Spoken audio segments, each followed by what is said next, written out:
Good morning, everyone.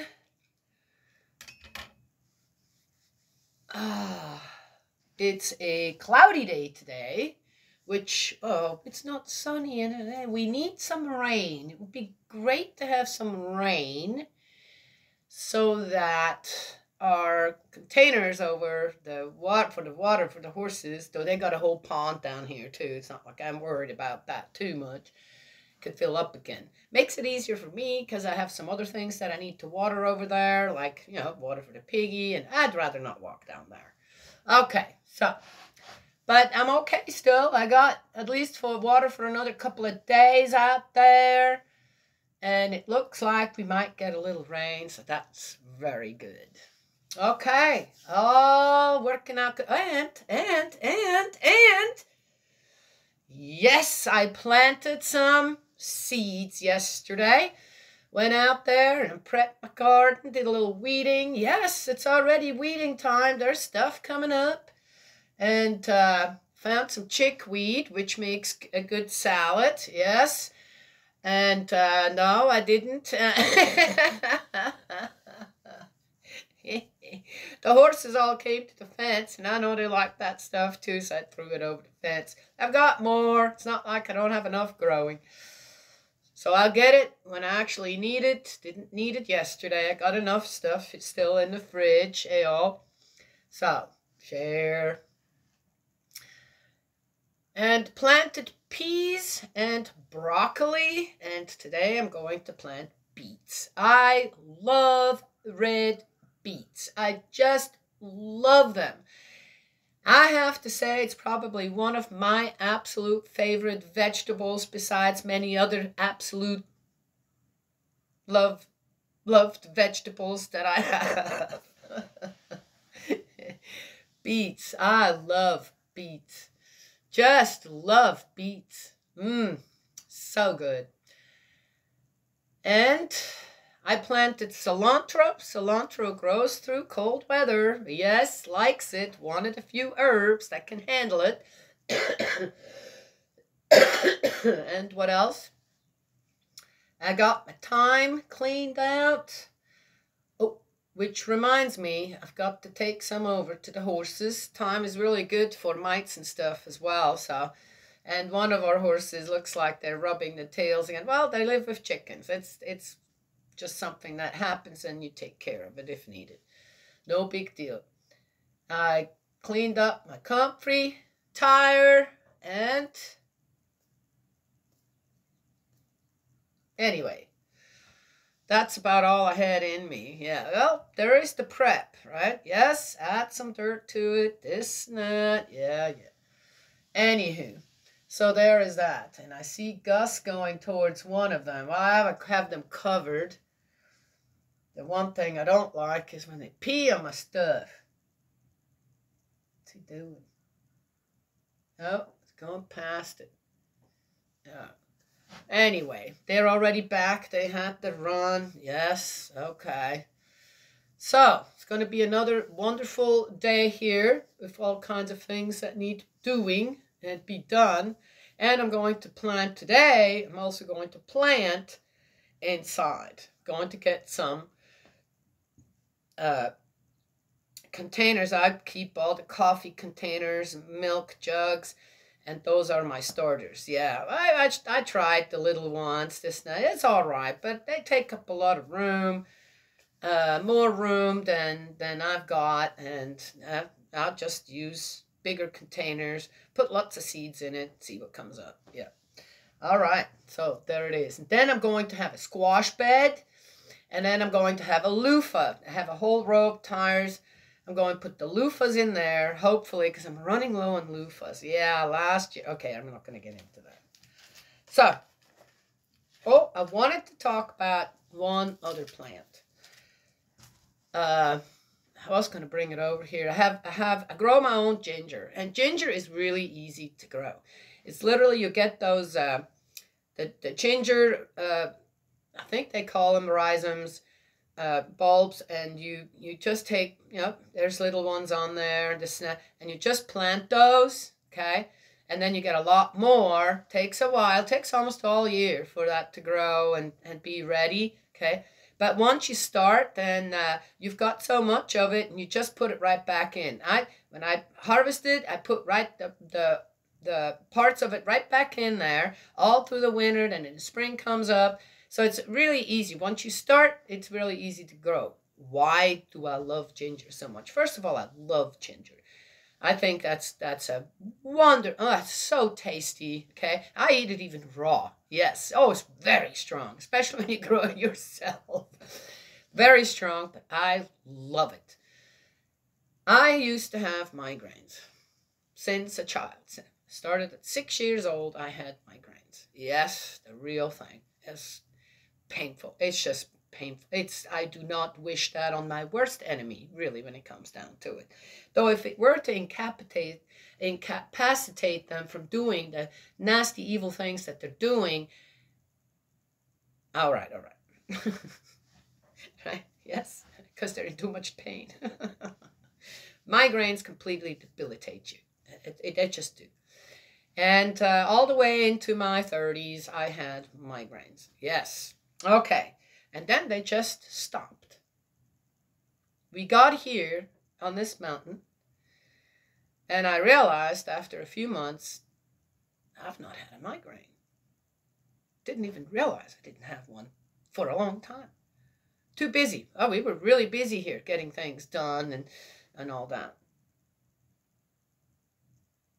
And realized that they'd stopped before we left the city.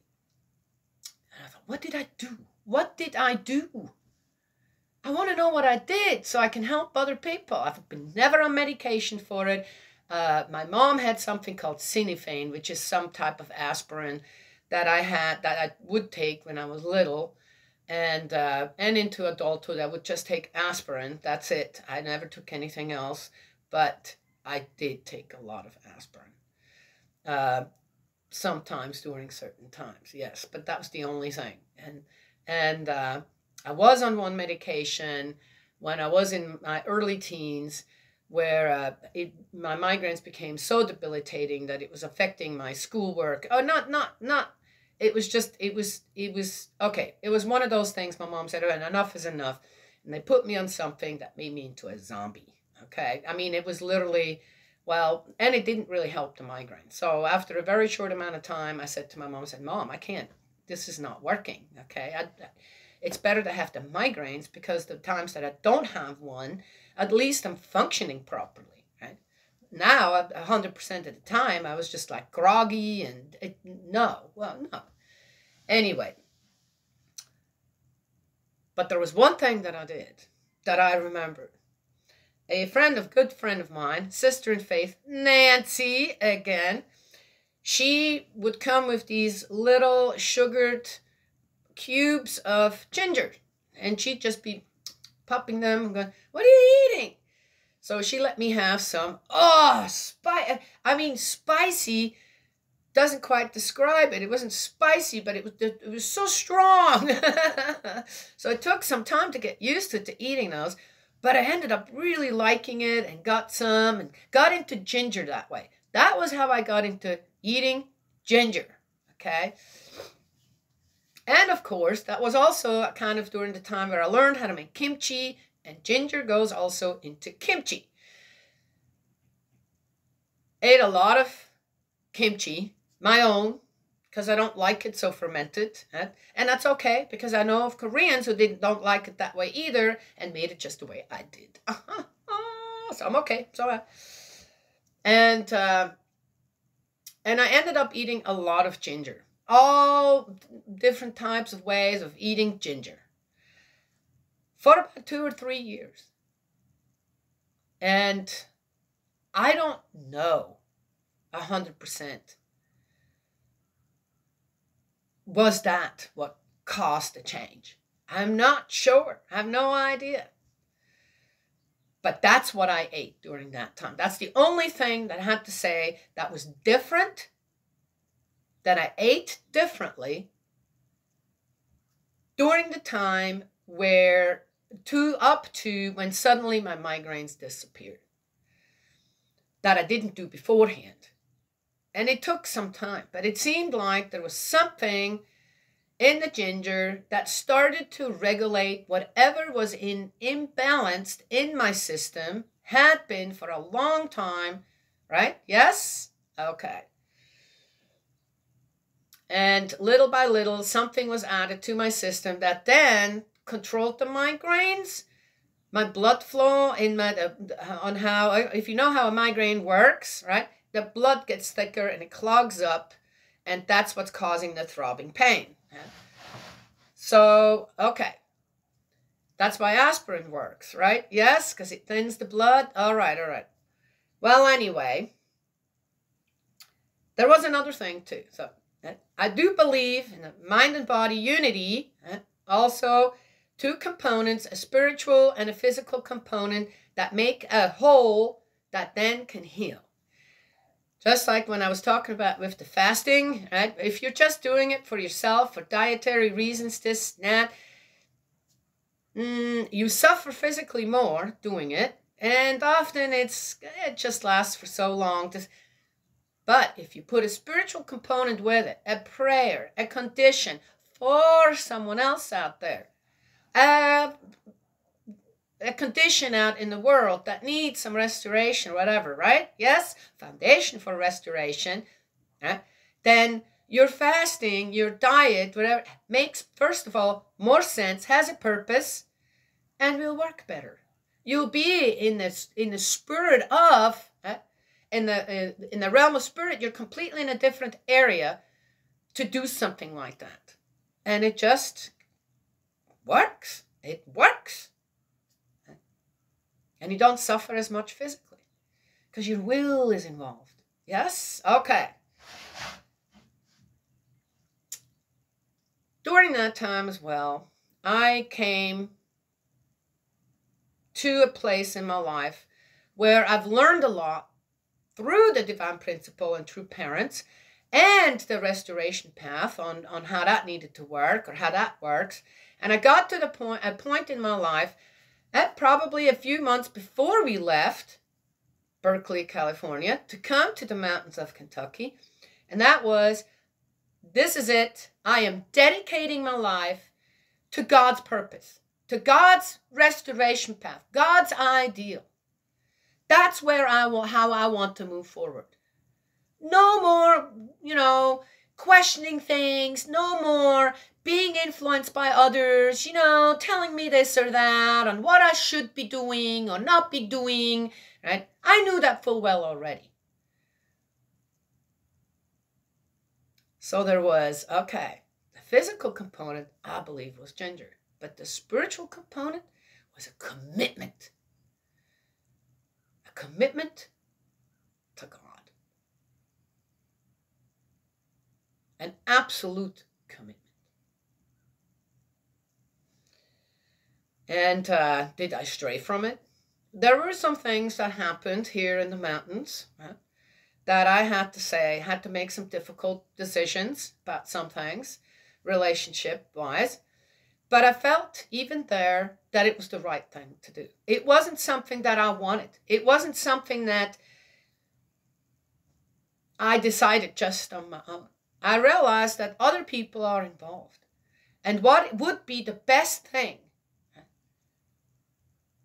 to keep on moving forward with God and staying true to God. Staying true to a restoration path that then sticks. And it worked. It's working. It took many, many years to see the benefit of something that, didn't want to do, but I just couldn't see another way. Yes? Okay, all right. I'm not going to get further into it, but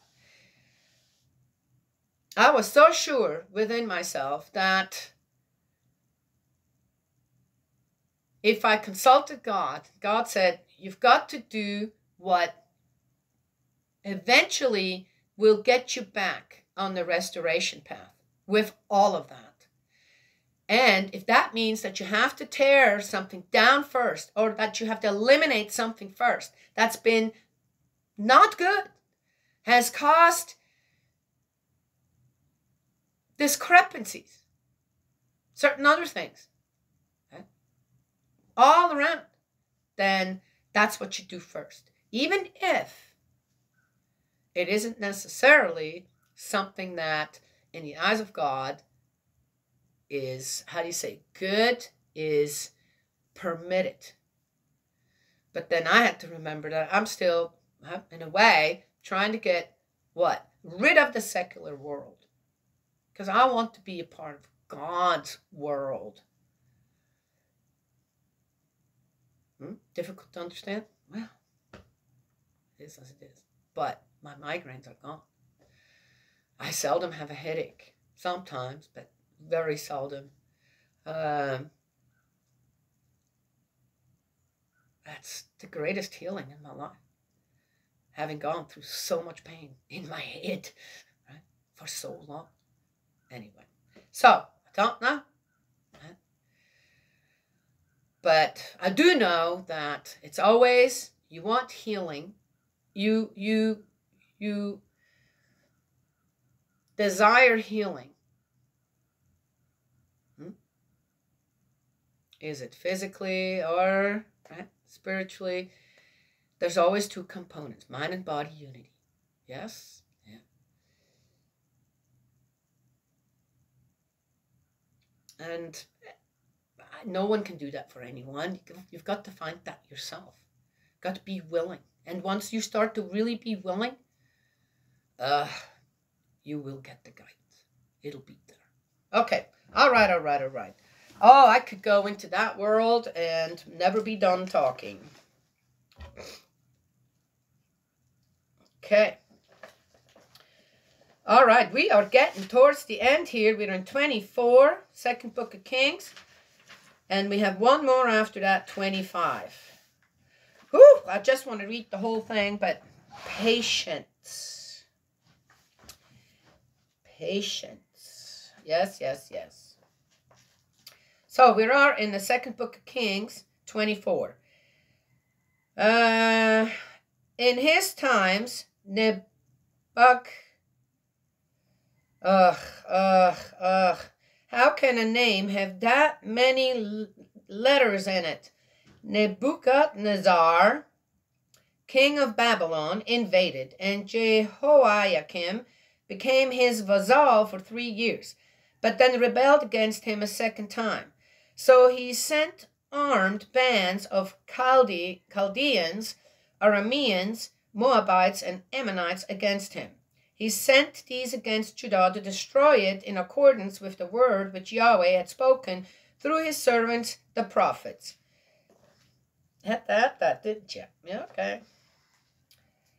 It was entirely due to Yahweh's anger. It was entirely due to Yahweh's anger. Oh, you better believe it. That this happened to Judah. He had, the people, the kings, the flip-flopping they had going on with all the worshipping, whatever, taxing the people, or whatever, okay, had nothing to do with it. Nothing. It was entirely Yahweh's anger. Oh.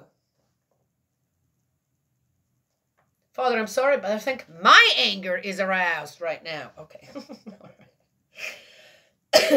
He had resolved to thrust them away from him because of Manasseh's sins and all that he had done. Oh, I'm sure. Yeah, now let's blame Manasseh for it all as well. Okay, gotcha. And also because of the innocent blood which he had shed, flooding Jerusalem with innocent blood. Yahweh would not forgive. I'm sure there were still some innocent people there. And God doesn't forgive? Really?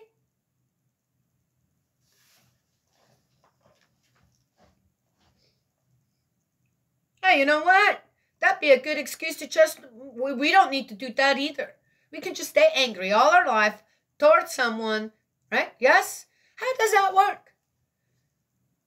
If you're angry and disillusioned and I don't know what, all the time. That was too great of a sin. That was too great of an evil. I'm never going to forgive that.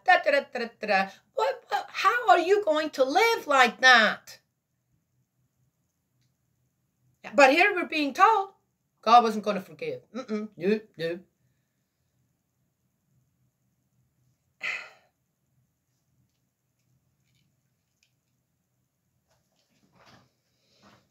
I don't believe that. I don't believe that for a moment. Putting the blame on someone, well, this is what happened, not realizing that consequences are just there for certain things that one does. That's just how it is. God can't do anything about that. Doesn't matter how much he wants to love you, forgive you, this and that, embrace you.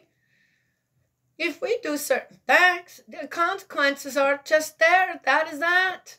And oftentimes, we're dealing with the consequences in even a more horrific way. What's the consequence of just being out there, making love left and right, not married, this and that, then someone gets pregnant? That's a consequence of that, right? Yes? And then what? What do people make out of it? Many make out of that consequence. An abortion. Oh, so, now what? Oh, God didn't love that child. Couldn't love that child. That was just too bad. That was a bad sin. God can't forgive that. Let's get rid of that kid. That's how God thinks? Well, that's what I'm being told here. Aren't I? I'm giving a more, recent example.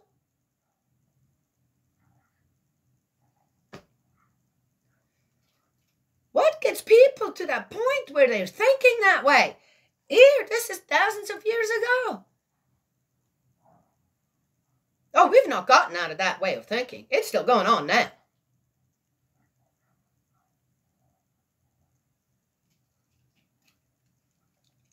What? So that we can make a consequence that we should take care of properly, restore it, or just take care of it properly according to what would be right. We're making a consequence into another consequence, into another consequence. Yes? Yeah? Kind of works that way, doesn't it? One excuse and another excuse and another excuse and another excuse until you can just say, well, I didn't do it. It was that one. This case, it's all gone. Right? Yes? Okay. The rest of the history of Jehoiakim, his entire career, is not recorded in the book of the Annals of the Kings of Judah, I guess. Then Jehoiakim fell asleep with his ancestors. His son Jehoiakim succeeded him. The king of Egypt did not leave his own country again, because the king of Babylon had conquered everywhere belonging to the king of Egypt, from the torrent of Egypt to the river Euphrates. Oh, okay. So now the king of Babylon is in charge, huh? What happened to the Assyrian one? Introduction to the reign of Jehoiakim, 598 to 597. Well, that didn't last long. Jehoiakim was 18 years old when he came to the throne, and he reigned for 3 months in Jerusalem. Oh. His mother's name was Neshuta, daughter of Elnathan of Jerusalem. He did what is displeasing to Yahweh, just as his father had done. Nothing new there. The first deportation. At that time, the troops of Nebuchadnezzar, king of Babylon, advanced on Jerusalem, and the city was besieged.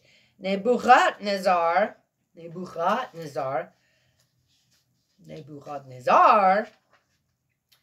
king of Babylon, advanced on the city, and his generals laid siege to it.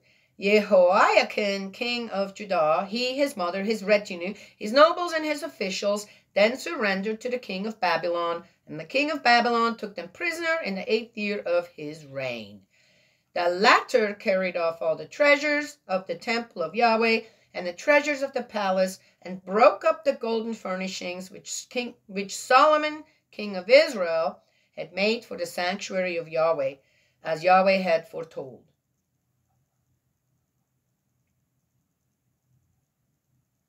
Well, it was going to happen anyway. See? Yeah, it was going to happen anyway. So yeah, okay. Really, he carried all he carried all Jerusalem off into exile, and all the nobles and all the notables. 10,000 of these were exiled, with all the blacksmiths and metal workers. Only the poorest people in the country were left behind. Oh, well, that's a new development. Only the poorest people in the country were left behind. I wonder what that actually meant.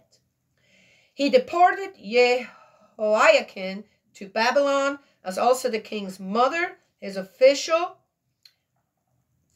and the nobility of the country. He made them all leave Jerusalem for exile in Babylon. All the men of distinction, 7,000 of them, the blacksmiths and metal workers, 1,000 of them. All the men capable of bearing arms were led off into exile in Babylon by the king of Babylon.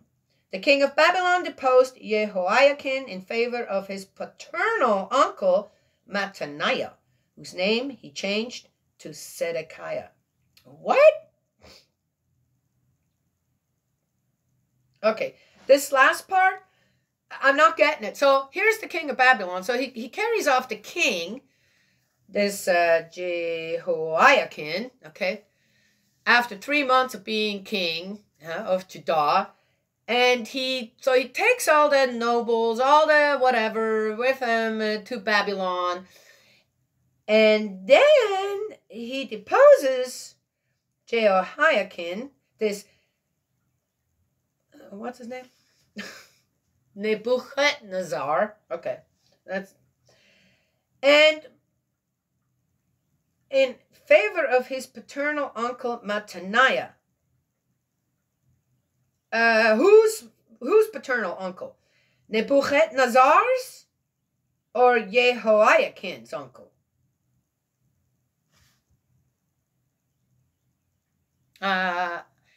It seems like it would be the paternal uncle of Jehoiakim, right? Yes? But where was he?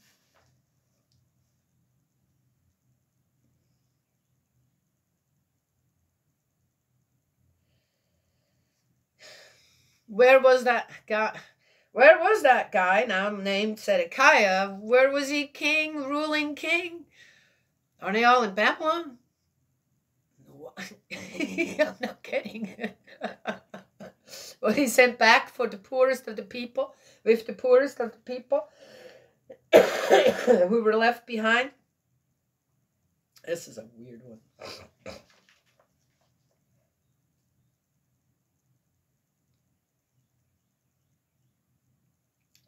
Okay, all right. Introduction to the reign of Zedekiah in Judah. Okay, must be, all right. Zedekiah was 21 years old. He was the paternal uncle of Jehoiakim. Jehoiakim was 18, and this dude is 21.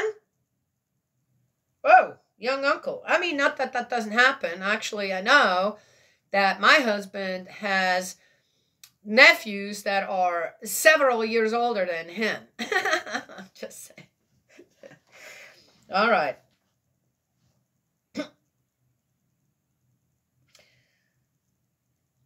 Zedekiah was 21 years old. Okay, introduction to the reign of Zedekiah in Judah, 598 to 587. Zedekiah was 21 years old when he came to the throne, and he reigned for 11 years in Jerusalem. His mother's name was Hamutal, daughter of Jeremiah of Libnah. He did what is displeasing. Ooh, Hamutal, wait a minute. She was also the mother of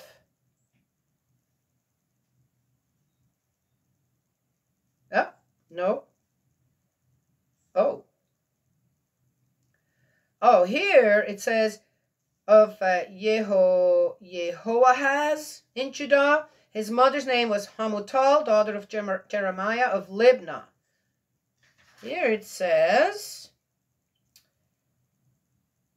his mother's name was Hamutal, daughter of Jeremiah of Libnah. almost the same name, spelled a little different. One letter different. Hamutal and Hamutal. Huh. Okay. I don't know. He did what is displeasing to Yahweh, just as Jehoiakim had done. It was entirely due to Yahweh's anger that this happened to Jerusalem and Judah. It resulted in his casting them from his presence. Zedekiah rebelled against the king of Babylon. Okay, that's it. 24. Very confusing. Don't know what to say to it.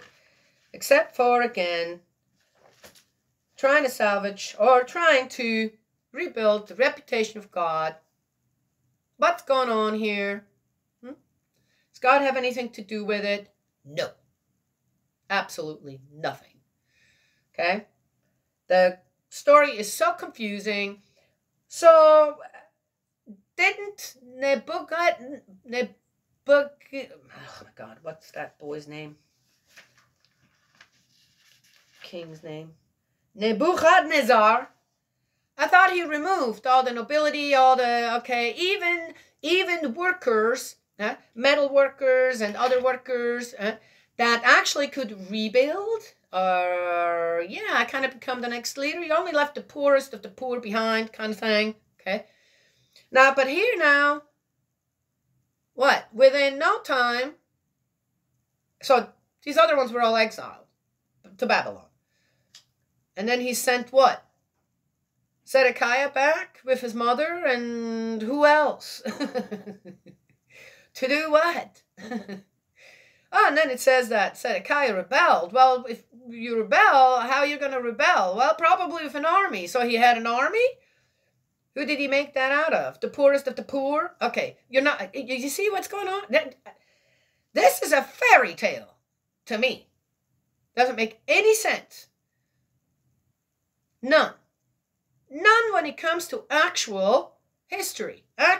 What actually could have happened. Seems to me it was put in here like that to do what? To do what? What was so important here, even at the end, was mentioned. The downfall of Jerusalem, the downfall of Israel, the downfall of Judah, all happened. Why? God was so angry with them.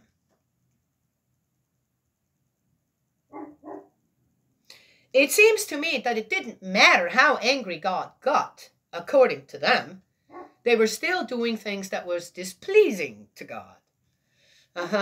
So what? Oh, they just figured that out later. Oh, God was angry with us because of that. So that's why everything happened. Oh, should have thought of that sooner, huh? You see, I'm just saying.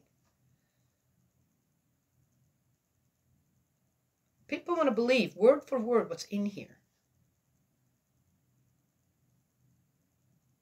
I think that's displeasing to God as well. We're supposed to learn from this book on what not to do, and on what to do. But to just shove it all into God's shoes, everything. Not take responsibility for our own behavior, our own causing whatever out there. Cause and effect, it's called.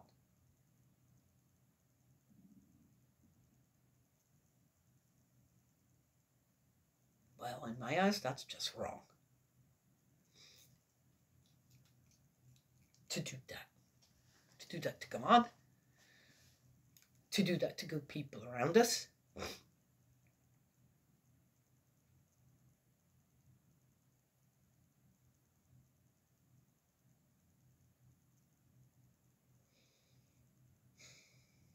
So that what?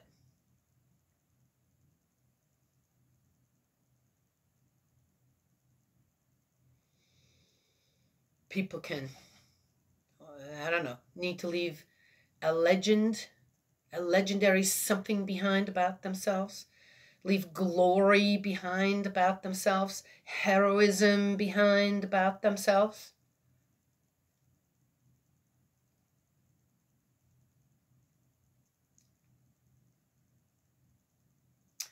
I bet that if one were to go and look, that who's the richest person on earth is way more looked up. Right? I don't know who that is. I have no idea. But I bet you some people would know out there. I bet you a lot of people would know if I'd ask them, right? The richest man and the richest woman, the richest couple. But very few would go and look up who's the poorest person on earth. The poorest. Has been the poorest person on earth. Yeah? Yes?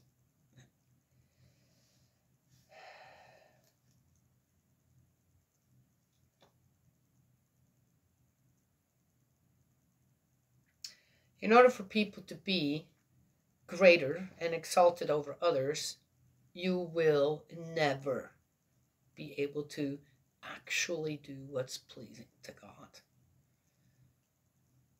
If you want to wear a crown, like all these guys wanted to, then wear a crown of thorns.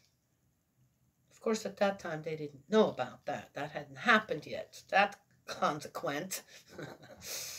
Well, it kept on going. So then that's... Jesus became a consequence as well, didn't it? In a way. Or his death anyway. So, yeah. You want to wear a crown? Wear one with thorns. If you're willing to go through that pain that he went, I might just look at you more than once. But otherwise, no. Not going to go there with you. Anyway. Or anyone else.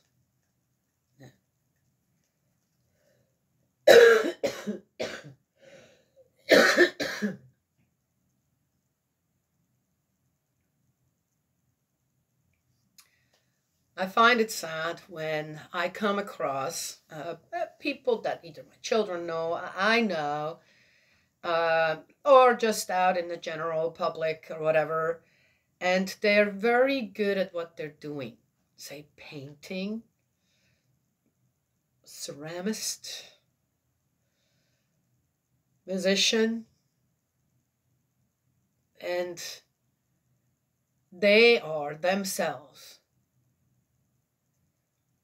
judging their talents and gifts by the fame and fortune they are able to be a part of. And if that doesn't happen, then they feel unfulfilled. They feel their music isn't recognized like other people's or this or that. Paintings. Whatever else. Not realizing that is that what that is all about for you?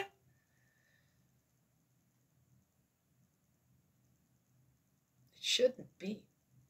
If you're capable of producing beautiful art, beautiful music, yeah, there's a lot of garbage out there when it comes to that.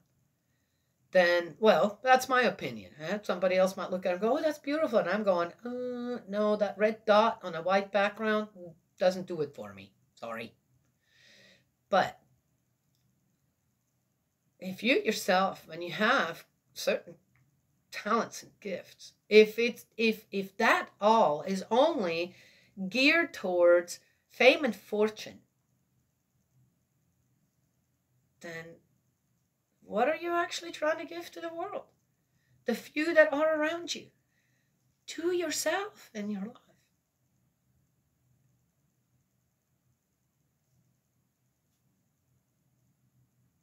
Just asking. Yes?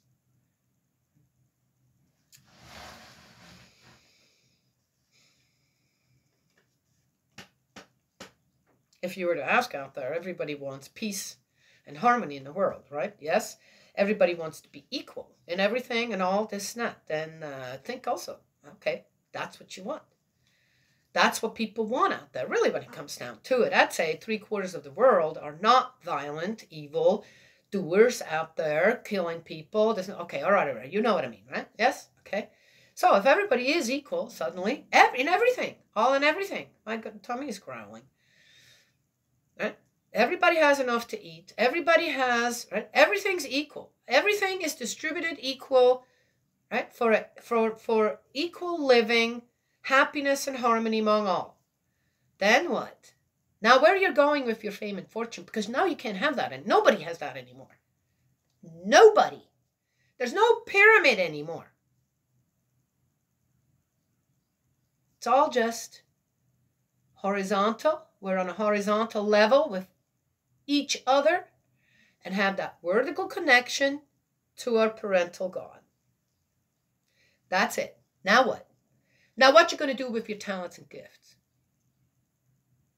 How are you going to feel about it, about them then? Still doing the same thing? That's my question to people out there who feel so dejected, rejected, because they didn't make it big. Just wondering. What if suddenly, then what? Then you already have what? If that ever happens, then you have already what? Practice. On how to, well, I love what I do. And my love for what I do is not for sale, per se. To become what? Just, yes?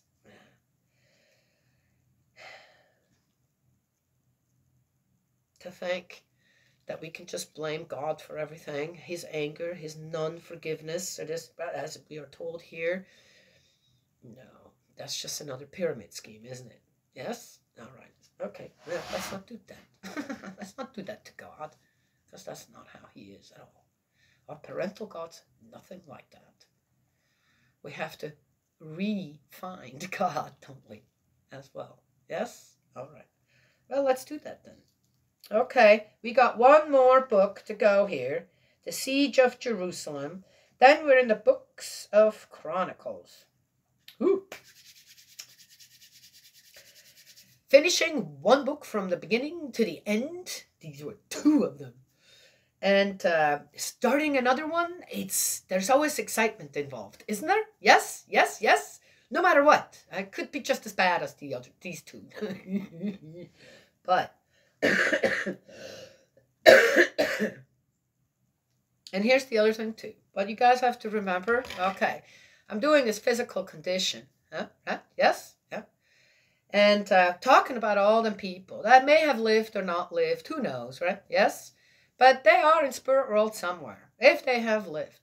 Do you think that while I'm talking about them, lifting out, and I thought, okay, what the heck was that? And how did they get to that point? And oh my gosh, what? Do you think they're upset with me? They're in spirit world now.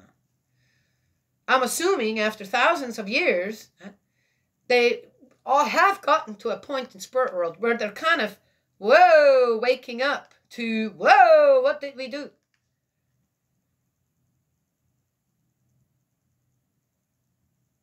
Bringing that up, bringing that out there, what do you think that means for them in spirit world?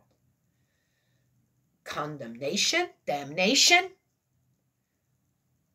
or salvation, restoration?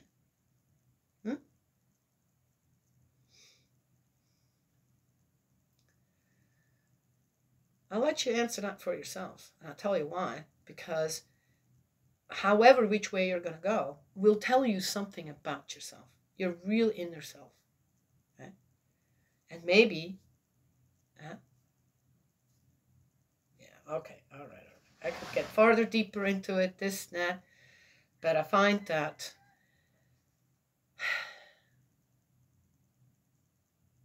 I understand what Jesus said. I can't tell the people everything because they won't understand it. It's too deep. It's too new. And it could be taken the wrong way. So We're going to have to wait until the people are willing to take on little things, like accept that Jesus was the Messiah. Accept the Lord's Prayer. Right? Yes? Get familiar with that. Become familiar, right, with our brother Jesus' words and how you understand that.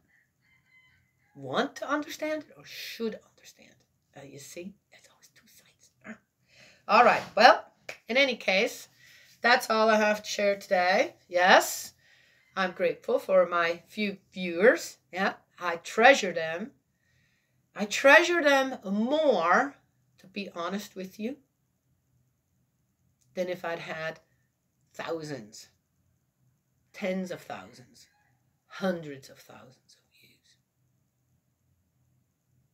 I treasure the few very much. Thank you for listening. Father in heaven is grateful too. Yes. All right. God's love and blessings always. May he protect you, and I will talk to y'all another time.